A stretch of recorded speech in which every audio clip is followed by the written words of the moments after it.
Hey, how you doing? Nope, my name's not Leo. I'm the Lawnmower Lady, and I like fixing small engines. Today's video is going to be how I remove, disassemble, clean, and rebuild a carburetor on this older Craftsman 22-inch mower. It has the Briggs Stratton 6.75 engine on it. The only thing I know about it is that it's been sitting up for several years not working. So no idea what I'm going to run into, and let's get into it and see what the problems are. Alright, this is a Phillips that I'm removing, 2 Phillips screws on top.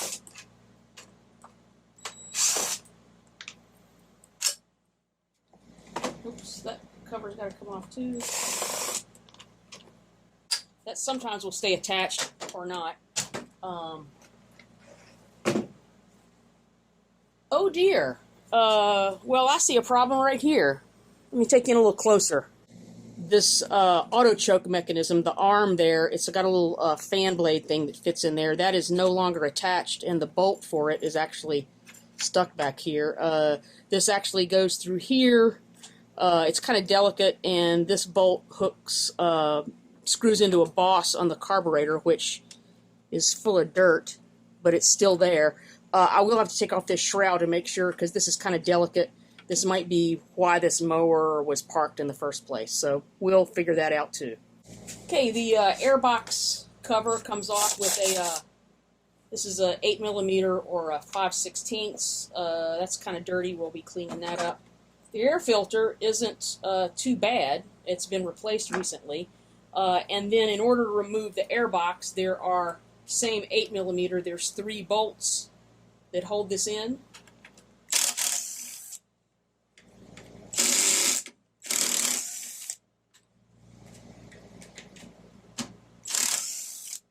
Alright. And this airbox comes off of here. There's a breather tube that fits on there, and it's obviously very dirty, but we'll be cleaning all that up. The gasket looks in good shape. The carburetor looks pretty dirty, but we'll work on all that. I'm going to get this breather tube out of the way. If you notice, it has a long end and a short end. You want to put that back on with the long end going onto the engine. Going to be clamping off the fuel line. I don't know if there is any residual fuel, but we don't want that spilling everywhere. Little vice grips. Another pair of pliers. Let's see if we can get this off of here. There we go. Get it a little bit. Run that clamp out of the way. And then with the different pair of pliers that have a little teeth on them, we will try to get that off the carb. There we go. Alright. Yeah, I think there is a bit of fuel in there, so we'll get that out of the way. Next thing, this is a 10mm or 3/8 to remove the bolts holding the carburetor on. I only use an impact, by the way, to remove things, not to put them back on. And then both of these screws are out. And the carburetor, gonna remove it from, there's a little L-shaped bracket here, so we're gonna turn that 90 degrees, and there's our carburetor off. There is some fuel dripping out of there, so we'll see how bad it looks in there. Alright, this is the fuel that I drained out of the tank. I've never seen such red fuel. I assume they put in some sort of fuel stabilizer, and you can see the edge of the water that was still in the bottom of there. I have already cleaned off all the big chunks of junk off the carburetor, and I'll be cleaning that along with the airbox back and front in old dirty gasoline. I use old toothbrushes, dental brushes, wire brushes, little brushes to clean off this in bad gasoline. I no doubt I'm going to need to run this through my ultrasonic cleaner, so I don't want too much of that junk going through there.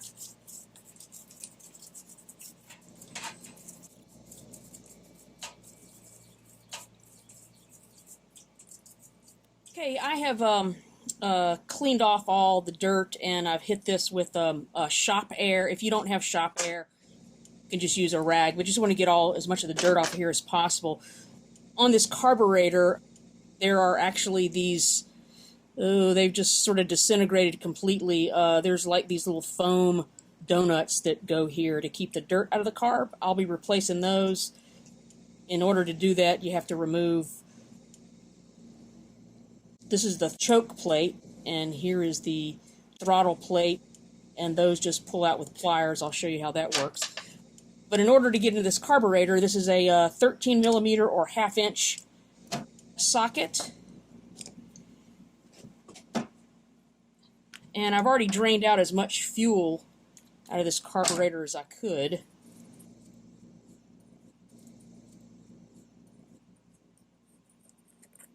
Alright. Well, this looks surprisingly in good shape.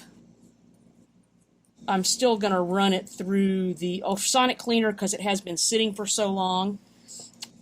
And in order to do that, I'm going to pull out the hinge pin right here, remove the float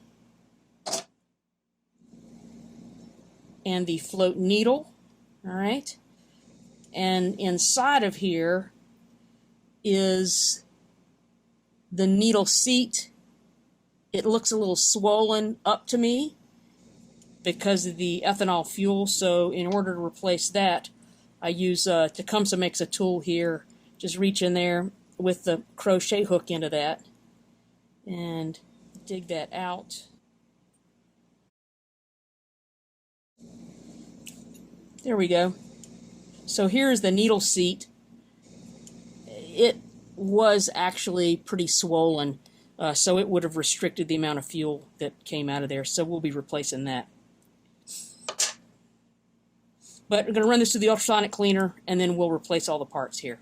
Okay, so this carburetor has come out of the parts cleaner, and I'm going to replacing the little foam filters that go there. Everything looks good in the carburetor.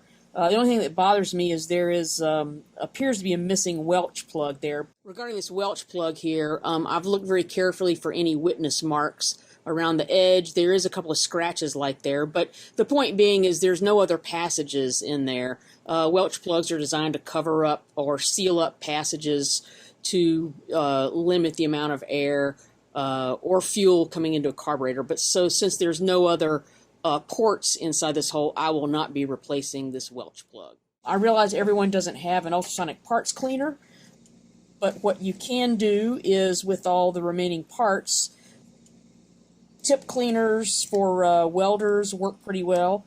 You just want to put in the tip that doesn't enlarge the hole any. Another good thing I also use is old guitar strings. They are useful as well for checking to make sure the passages are clean. You just don't want to enlarge the hole. There's not much you can do in these guys, but you know, you can get some passages. There's not going to do a whole lot of good there. As long as you can see, I don't know if you can see that or not, it should be coming up through that, there it is, coming up through that tube in there. So anyway, just want to make sure all these passages are clear, there's nothing clogging them up, and you can use a light spray, just a light touch of carb spray, and the idea being is you spray in one hole and you want to see it come out another. That's really the most important thing right there. Wherever you spray. All right, that's coming out there.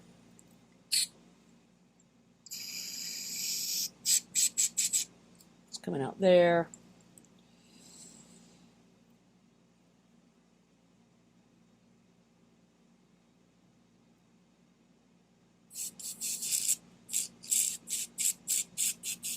Right. Next thing is these gaskets. They were able to soften up in the parts cleaner. So I'm going to very carefully scrape the remainder of that off of here.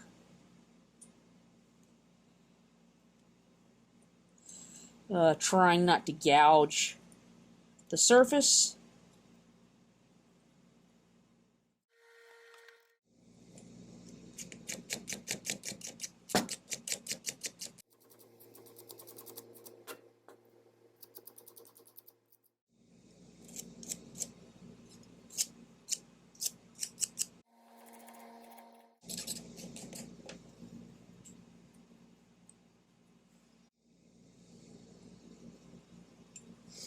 Next thing, we're going to remove and replace the O-ring, bowl ring. I realize it might be in good shape, but I'd rather just replace all this and know that it is a complete and clean job.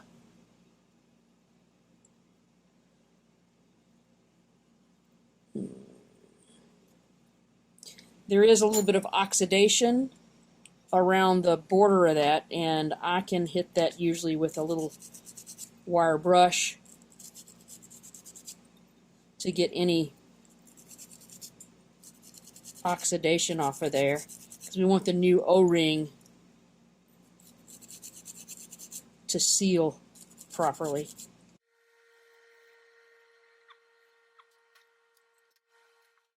I'm going to be replacing all the parts on this carburetor that are missing, and you can buy a complete part kit. It's Briggs Stratton part number 498260, and it includes, I have several kits of these here, but it includes all of the foam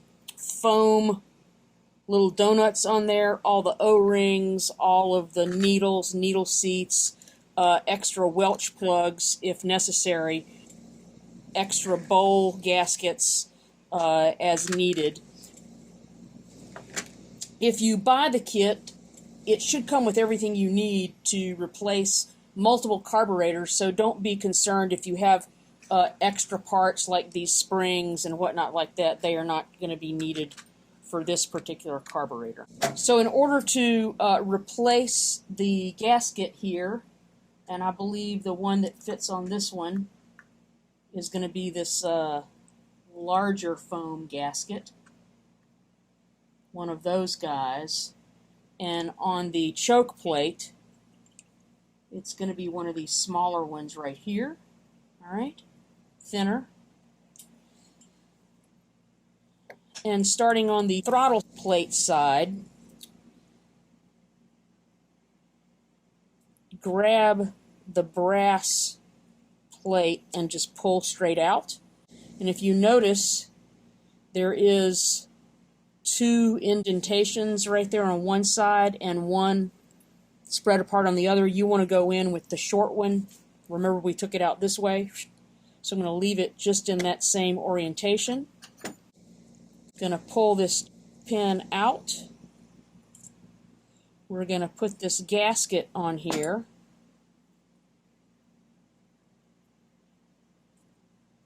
This keeps dust and dirt out of the carburetor. And that goes right back in.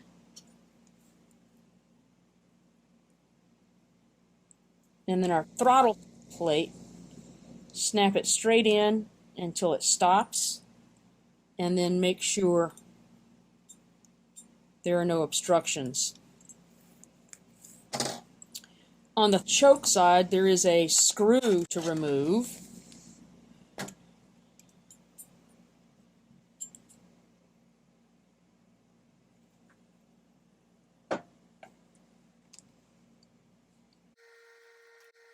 Here's the screw, and this comes out straight out. We're going to put the foam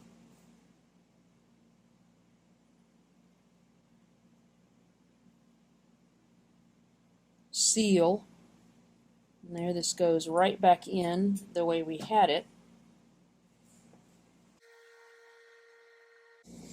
Alright, that plate goes in there, and I'm going to put just the tiniest touch of blue thread locker on here. It doesn't take a lot because I don't want that coming back out again. Oops. Well, I keep dropping it.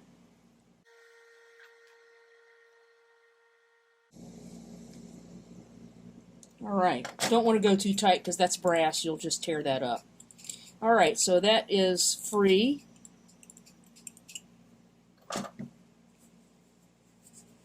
Now, the one thing you do want to be mindful of is there are two different types of bowl gaskets. There's a really thick one for some Briggs and Stratton, and if that's the one you need, that's going to come in the rebuild kit. And if you need the thicker gasket, that's going to be 796610. That's almost it's like almost 3 millimeters thick. It's a very thick one. But the standard one that comes in the kit is, and again, if you just order these separately without the kit, it is 693981 is the new bowl gasket for this fella. Alright. That goes there. And then the last thing is we're going to reinstall the new needle seat because the old one was completely swollen. And on your new needle seat, what you're looking for is there is a ridge on the side, a little ridge here on one side, and it is flat on the other. All right, and this going to goes with the little ridge side down. So use the other side of that Tecumseh tool. It actually works just fine in Briggs and Stratton. I don't have any problems with it. And we're going to set that straight into the needle seat and press down firmly.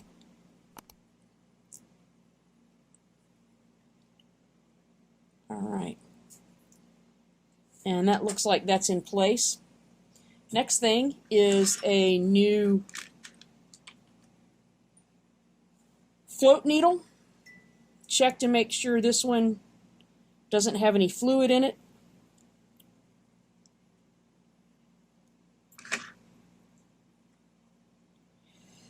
Set that in like so. Replace the pin. All right, and this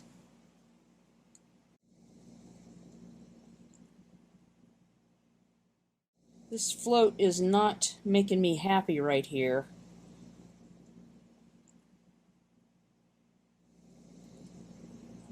Let's try this again. Make sure that needle seat is all the way in. Alright, version 2, I got a punch that I had to, I had not pushed the new needle seat as far in as it needs to. And this is going to be a little closer. As you can see, the float is level with the bowl. It was sticking up about like that before, which means, you know, when it's operating upside down, that means that the float would seal off the needle seat too soon, and there might not be enough fuel in the carburetor. So this is much better. It should be level like this. Check the condition of that seal. That's pretty good. It comes with the kit if you need to replace it.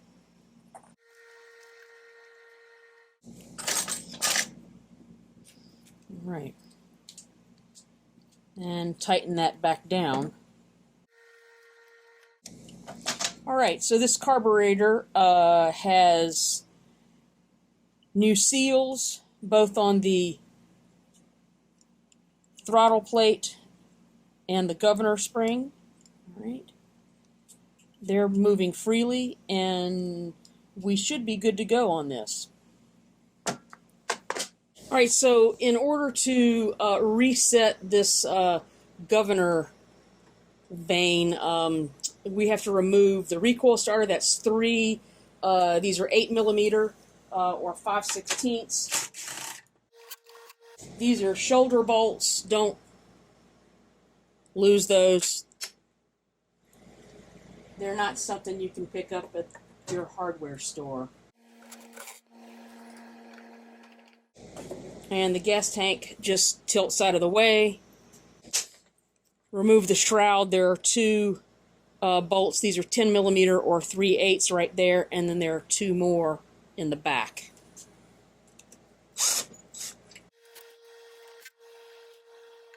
And on this side there's one more 8 millimeter bolt that holds the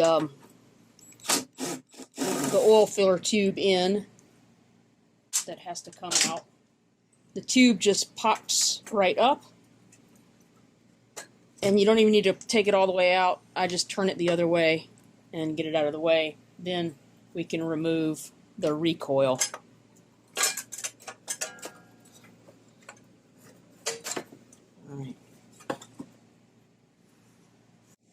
Alright, as you can see, this is sort of stuck in here, and the way this really works, nothing is really touching anything in here. It just loosely fits in here, and as the engine heats up, this is attached to the muffler.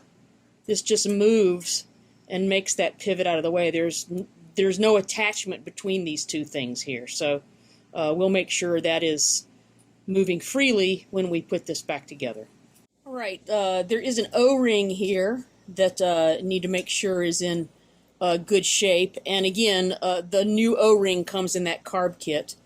This mower obviously spent some time in a very dusty environment, but this O-ring is in good shape, so we will reuse that. Alright, the throttle goes on 90 degrees. Little L-shaped bracket on there. That fits on there. Get these started.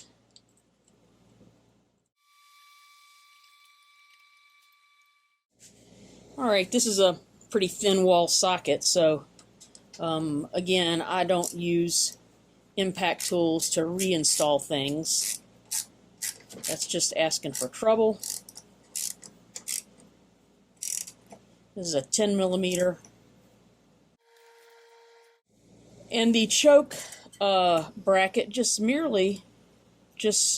screws right in there. And this is a 1/4 inch.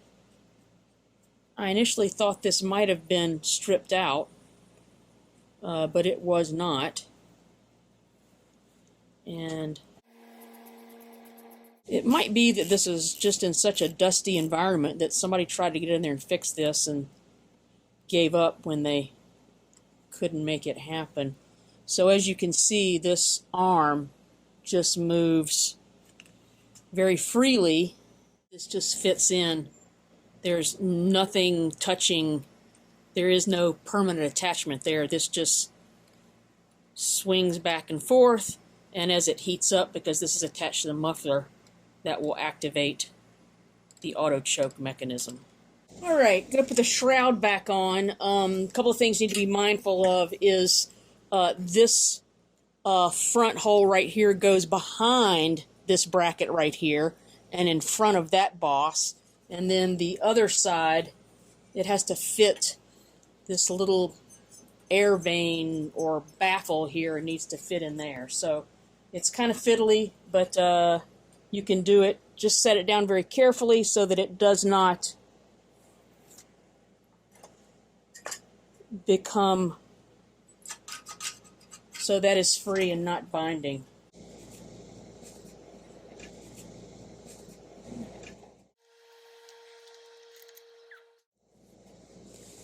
And make sure that is not snagging on anything, and that is good. And we're going to reinstall the bolts that hold the recoil starter on. Get them started all before we tighten them all down, including the ones in the back. I don't know what the torque is, but just don't tighten them too tight, because this is going into the aluminum case, so you don't want to break any bolts off.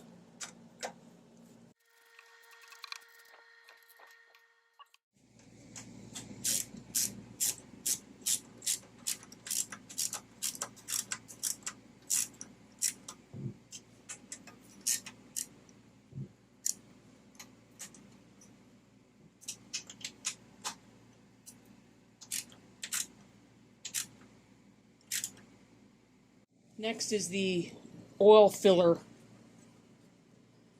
and just lift that up slightly and drop it right back in. There is an O-ring on the bottom, and then this shoulder bolt goes in right there.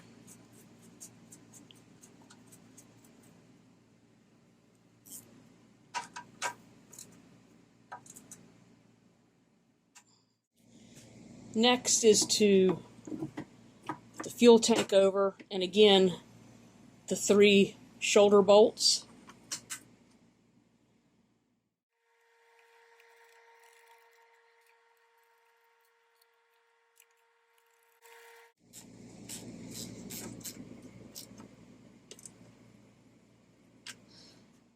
Next is to reattach the fuel line all the way on there, and make sure the hose clamp fits all the way down. Then there's the breather tube. Long end goes on the breather from the engine. The kit that I showed you comes with a new gasket, and you want to make sure that fits in the air box. There's a little locating tab right at the top, and it should fit around the pins. Hopefully will stay in place. Attach the breather tube right there, and line those holes up, and then put the 3 bolts back in.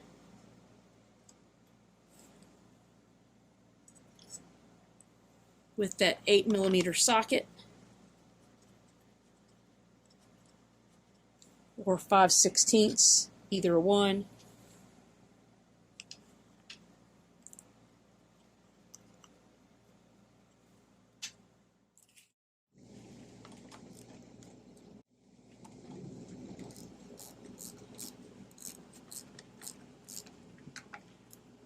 Always tighten these by hand. I don't use a power tool because it's too easy to warp these air boxes. And once they get warped, then they start drawing in dirt.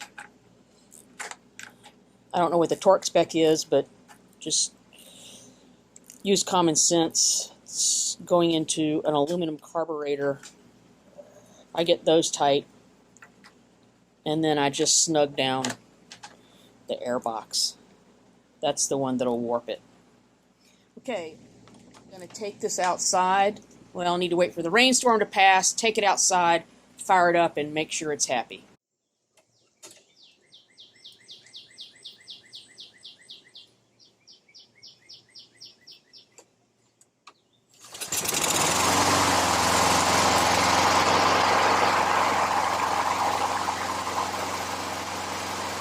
First pull.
Alright, so there you have it. That's how I remove, rebuild, and replace the carburetor on one of these older Briggs and Stratton L-head engines. When I started up the video, I thought it was running a little slow or low RPM. I think with these larger 22-inch cuts, it needs a little more oomph to get through tall grass and hopefully not wet grass. But the point being is that I adjusted that by a pair of pliers, bending out the bracket where the return spring attaches to the governor arm. I increased the RPM. It was right around just under 2,700, and I increased it up to about 3,000 RPM. So I hope you learned something from the video and perhaps save you some time, energy, trouble. If you like the video, please push the like and subscribe button, and I can make more of these videos. Remember, I'm the Lawnmower Lady, and as I'm fond of saying, mow happy. Thanks for watching.